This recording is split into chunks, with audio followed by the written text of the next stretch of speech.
Isang minor de edad na may problema raw sa pag-iisip ang namatay matapos maipit ang leeg sa kisame na isang tindahan sa Davao City.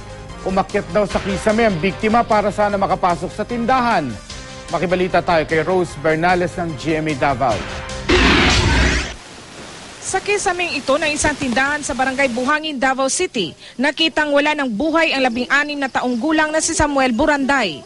Kwento ni Aling Margie Mamaba, nakapitbahay ng biktima. Nakarinig siya ng lalaking umiiyak madaling araw kahapon. Naog ko dira sa kong igsuon pod, pukaw na ko. Kaya doon man ganin balayaw. Ilang minuto lang daw ang lumipas, tumigil ang iyak na lalaki. Nang siyasatin, nakita nila ang biktima sa kisame. Sinubukang dalhin sa ospital ang biktima pero huli na ang lahat. Posibleng pinilit daw nitong pumasok sa tindahan kung saan siya nagtatrabaho. Pero dahil makipot ang kisame, naipit ang kanyang lieg.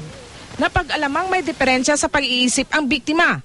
Hindi naman daw payag ang kanyang ina na magtrabaho siya dahil sa kanyang kondisyon. Ginanak ko siya sa uli kayo matulog sa balay. Hindi muli. Labis man ang pangungulila, tanggap na raw ng mga kaanak ng biktima na aksidente ang nangyari. Sakit. Sakit guol. Ganahan ko siya ha. Pabutan siya. Rose Bernales, Nagbabalita, Pilipinas.